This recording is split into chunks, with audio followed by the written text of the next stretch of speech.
البدع والأهواء، أهل البدع العقائدية وأهل البدع السياسية. نقول بيننا وبينكم السلف، بيننا وبينكم الكتب، كان فيقول البدع بيننا وبينكم. Bismillahirrahmanirrahim. Alhamdulillah, wassalatu wassalamu ala Rasulillah wa ala alihi wa sahbihi wa man. Kita meneruskan pembacaan kitab Bulughul Maram yang ditulis oleh Al-Hafidz Ibnu Hajar Al-Asqalani rahimahullahu taala. Kita sudah masuk di kitab salat. Bab sifat salat, bab sifat salat.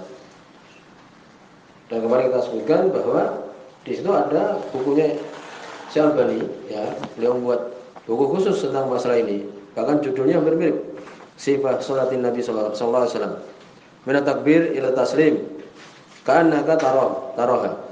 Ini sifat salat Nabi sallallahu alaihi wasallam dari takbir sampai salam. Ka'annaka taraha, seakan-akan engkau melihatnya. Beliau membuat buku khusus sifat salatin Nabi yang sudah diterjemahkan buku tersebut. Secara umum bagus, masya Allah. Ya, tapi di situ ada beberapa hal ya, seperti yang masyhur sekali itu apa? Tentang menggerak-gerakkan jari ketika apa? Ketika tasyahud itu yang dibicarakan oleh sebagian ulama. Tapi masya Allah bukunya secara umum adalah bagus. Dan di sini kita masih membahas tentang sifat salat Nabi. Pada pertemuan telah lewat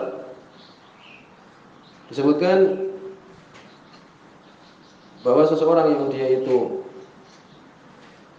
asbagul wudu, ini menyempurnakan wudu, kemudian dia menghadap kiblat, kemudian takbir, ya, maka ini seperti contoh Nabi Sallallahu Alaihi Wasallam. Bukan di situ hadis Abu Hurairah radhiyallahu anhu, "Idza qumta ila shalah fa asbigul wudu, tsumma istaqbil qiblah, fakabbir, tsumma qra' ma tayassara min al-Qur'an." Ini demikian.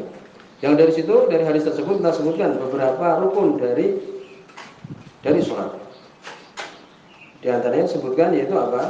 Niat. Kemudian berdiri. Kemudian membaca takbiratul ihram. Ya, kemudian membaca Al-Fatihah. Sebagian mengatakan ada 16. Sebagian ulama mengatakan 14. Karena apa? Sebagian digabung dengan yang lainnya. Ya. Kemudian juga rukuk, kemudian tumakninah, kemudian i'tidal, kemudian tumakninah. Kemudian sujud, ya, kemudian juga tumakninah. Kemudian duduk di antara dua sujud, kemudian tumakninah, kemudian sujud lagi dengan tumakninah. Kemudian tasyahud akhir. Ya, di sini menunjukkan bahwa tasyahud awal bukan rukun. Ya, kemudian tasyahud akhir, kemudian membaca sholawat, ya, demikian. Kemudian membaca doa tasyahud akhir tersebut, kemudian salam dan tertib. Itu di antara rukun dari rukun salat. Kita bahas pada pertemuan telah lewat bahwa berdiri itu adalah apa? Itu adalah rukun. Apabila seseorang mampu untuk berdiri kemudian tidak berdiri di sholat wajib, maka sholatnya tidak sah. Seperti kita bicarakan. Adapun kalau udzur maka di sini boleh. Demikian juga ketika sholat sunnah maka boleh. Dan pahalanya itu adalah separuh dari pahala dia berdiri.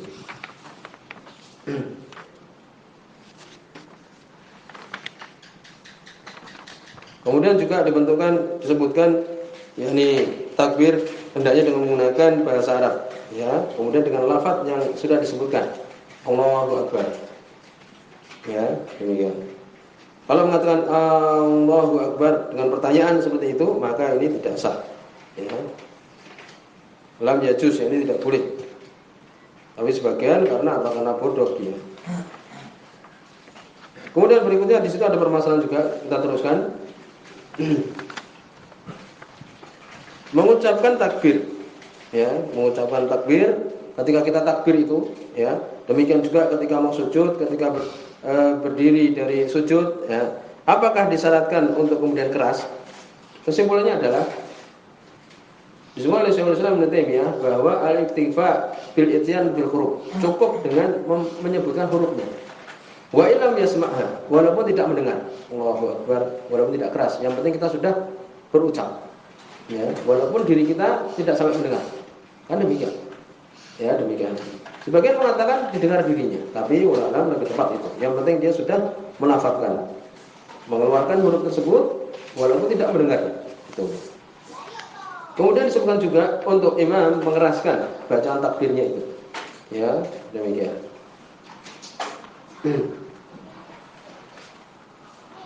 Agar apa? Agar didengar oleh makmum.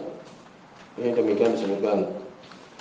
Kemudian di situ ada hikmahnya. Yang pertama adalah itu contoh Nabi. Mengeraskan sebagai seorang imam, mengeraskan bacaan takbir intikal berpindah dari satu rukun ke rukun yang lain. Ya, yang kedua adalah agar makmum mampu untuk mencontoh dia. Kemudian juga dibicarakan tablighu takbir di dalam yusmi'il imam. Menyampaikan takbir apabila tidak didengar suara imam. Umpamanya jauh kali umpamanya. Boleh enggak itu? Maka ini dikatakan istahabal ulama tablighu takbir. Para ulama mengatakan bahwa disukai untuk menyampaikan takbir itu ya mimba di makmumin di sebagian makmum di dalam yusmi'il imam apabila tidak mendengar imam. Ya gitu. Jadi kalau umpamanya tidak ada mikrofon atau yang semisalnya maka boleh untuk disampaikan. Bahwa imam mengatakan Allahu Akbar, kemudian yang di belakang mengatakan Allahu Akbar lebih keras supaya mendengar di belakang, boleh. Sebagaimana dalam hadis Jabir bin Abdullah radhiyallahu anhu, ya. Demikian juga hadis Aisyah radhiyallahu anha bahwa waktu itu Nabi SAW ya sholat, kemudian yang para sahabat yang lain menyampaikan itu. Ini mengeraskan suaranya.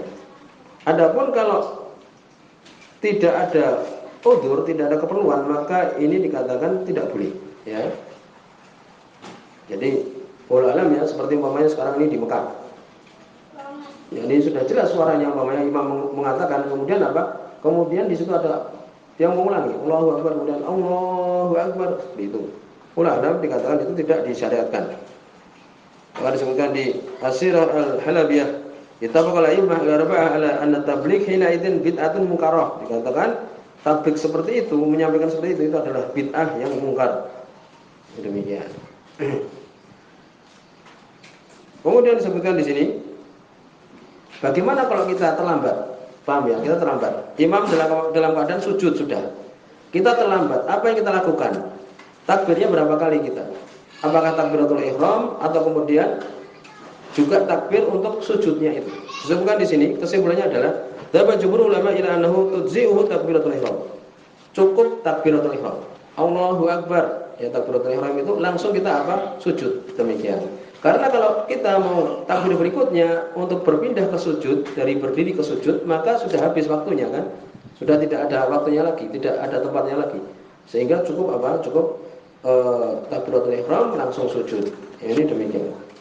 Disebutkan di situ ada beberapa azhar, yakni perbuatan Abdul bin Umar, demikian juga Zaid bin Sabit, ya, dan itu adalah sahih. Jadi cukup kita itu. Paham ya? Demikian. Dengan alasan tadi bahwa waktunya itu sudah habis. Jadi cukup kita takbiratul ihram yang dengan yang kita mengawali salat kemudian langsung sujud. Kemudian disebutkan di sini idza kabbara takbiratan wahidah, ternyata kita melakukan satu takbir ya. Disebutkan di sini kalau kita niatnya adalah takbir untuk sujud, maka salatnya tidak sah. Tadi kita sebutkan bahwa kalau imamnya sujud, kita cukup sekali takbir. Yaitu apa takbirnya itu? Takbiratul ihram untuk memulai salat. Kemudian kita sujud. Walaupun sebagian ulama mengatakan boleh kita takbir dua kali, takbiratul ihram dan takbir untuk sujud. Tapi yang benar tadi kita sebutkan. Tapi kalau sekali saja memang, tetapi niatnya adalah untuk sujud, maka tidak sah salatnya. Kenapa? Karena dia belum mengawali dengan takbiratul ihram. Ini demikian. Karena dalam hadis disebutkan iftatahu takbir, dimulai dengan takbir, kemudian wa tahrimuhu taslim, menjadi batal dengan apa? Dengan salam, kan demikian. Kemudian disebutkan juga idza adrakal imam bi ruknin ghairu ruku' wa in adrakal imam bi ruknin ghairu ruku' lam yukabbir illa takbiratul iftitah, yang disebutkan tadi. Ya. Wa in hattu bi ghairi takbir li'annahu la yuqtat lahu bihi wa qad fatahu mahallu takbir. Yani kalau kemudian kita takbirnya itu ketika sujud kemudian takbir, maka dikatakan tidak sah. Takbirnya itu ketika kita berdiri. Kalau kita terlambat itu takbirnya ketika berdiri, selesai dulu takbirnya baru kita sujud. Demikian disebutkan. Kemudian disebutkan bahwa rukuk itu adalah rukun, sebagai telah lewat hadisnya. Demikian juga tumak nina. Ya, tumak nina. Tumak nina itu adalah setiap anggota badan itu di tempatnya. Dzahaba jumhur ulama ila anal itmi'nan fi ruku' ruknun. Ya, itu adalah rukun. Demikian juga yang lainnya. Hadis Abu Mas'ud Al-Badri radhiyallahu anhu yang diriwayatkan oleh Imam Abu Dawud, hadis sahih. Nabi SAW beliau mengatakan, la tujzi salatul la yuqimu rajul salbu. Tidak memenuhi salat seseorang ya yang mana dia tidak menegakkan punggungnya. Fiha fi ruku', yakni ketika ruku' itu apa? Tidak tegak dalam artian dia miringnya itu belum sampai sempurna. Demikian juga ketika sujud, punggungnya belum keadaan yang sempurna. Maka apa? La tujzi. Nabi mengatakan ini tidak memenuhi. Dari situlah maka tumaninah itu adalah rukun. Demikian juga i'tidal setelah rukuk itu, kemudian ada tumaninah juga. Kemudian sujud, demikian juga tumaninah.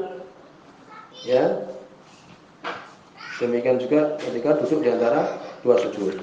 Kemudian berikutnya hadis nomor 260.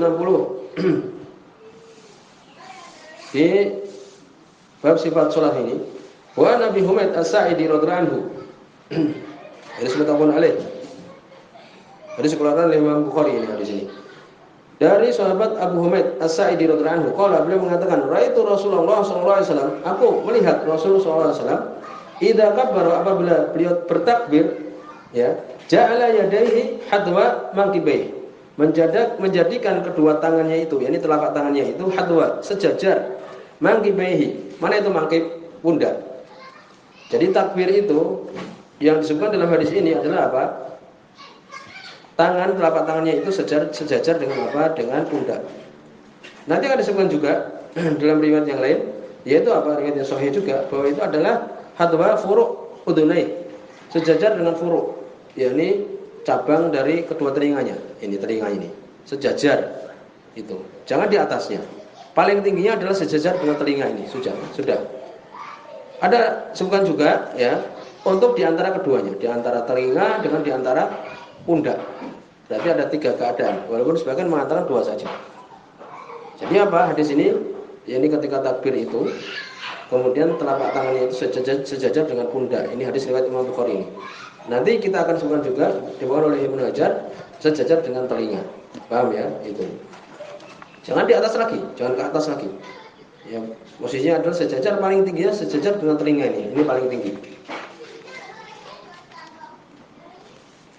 Ya, hadwa mangkibai, kalau ini sejajar dengan pundak. Wa idza raka'a amkana yadayhi min rukbatayhi.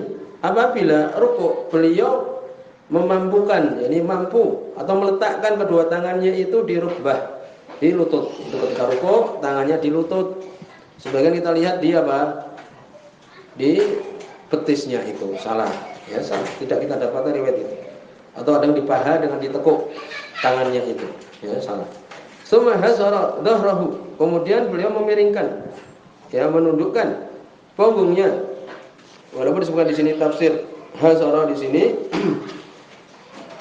yakni fi istiwa'i min ghairi taqwis, sejajar. Jadi hazara itu menurunkan, kemudian punggungnya itu sejajar. Dengan tidak ini melengkung seperti kaus, seperti apa? Seperti busur itu. Melengkung enggak, tapi lurus. Ini ketika rukuk demikian posisinya. Fa idza rafa'a ra'sahu, ketika beliau mengangkat kepalanya, i'tidal namanya. Istawa hatta ya'uda. Jadi beliau lurus sampai kembali qulu faqar. Faqar itu adalah tulang punggung ini. Tulang punggung ini, ya, maka nahu tempatnya, sampai kembali ke tempatnya. Fa idza sajada, kalau kemudian sujud, wa da'a yadayhi ghairu muftarish wala qabidihima. Ketika beliau sujud, meletakkan kedua tangannya itu ya dengan tidak muftaris. Apa yang muftaris? Muftaris seperti anjing itu. Yakni tangannya ini ya, dia hastanya namanya ya, bukan lengan, bawahnya lengan. Hastanya itu nempel ke lantai. Dilarang di sini. Nabi melarang dalam riwayat lain seperti apa? Iftirasi qalb, seperti tangan dari anjing itu. Wala qabidihima, demikian juga tidak ditarik ke atas. Tidak, biasa. Bahkan disebutkan sampai kelihatan ketiak Nabi SAW. Ya, di bentakan itu ketika sholat sendirian. Atau sebagai imam atau semisal itu. Wastaqbala bi atrafi asabi rijlaihi al-qiblah. Lihat ini berikutnya, yaitu apa? Pojok dari jari jemari kaki itu menghadap ke kiblat. Berarti ketika sujud itu, ya, jari jemari kaki itu jangan kemudian diratakan dengan lantai, tapi dalam keadaan menghadap ke kiblat, ditekuk berarti kan itu. Hadisnya dalam Sahih Bukhari. Ya, pojok dari jari kaki itu berarti ditekuk, ya, menghadap ke kiblat. Bahkan mereka para ulama mengatakan untuk semua anggotanya itu menghadap ke kiblat. Yang dia itu dicontohkan Nabi. Wa idza jalasa fi rak'ataini, ketika duduk di antara dua rukuk, ya, fi rak'ataini ini duduk di setelah rakaat yang kedua, jalasa ala rijlihil yusra. Jadi ini duduk apa? Duduk ketika tasyahud awal. Duduk ala rijlihil yusra, di kakinya yang kiri, wa nasaba al-yumna, dan menegakkan yang kanan. Itu namanya duduk iftirash, yang sulit itu loh. Ketika salat zuhur itu apa? Duduk rakaat yang pertama itu. Ini. Wa idza jalasa fi rakaatil al-akhirah, apabila duduk di rakaat yang terakhir ketika mau salam itu, qaddama rijlal yusra, yang kiri didepankan, ya, dimasukkan. Sebagaimana kita ketahui, namanya duduk tawarruk. Itu ketika apa? Ketika tasyahud akhir itu, di rakaat yang keempat. Wa nasabal ukhra, dan menegakkan yang lainnya. Wa qa'ada ala maq'adatihi, dan duduk di tempat duduknya itu. Akhrajahu Al-Bukhari, dikeluarkan oleh Imam Al-Bukhari. Kita akan jelaskan pada pertemuan yang akan datang insyaallah. Subhanallah wa bihamdika, asyhadu an la ilaha illa anta, astaghfiruka wa atubu ilaik.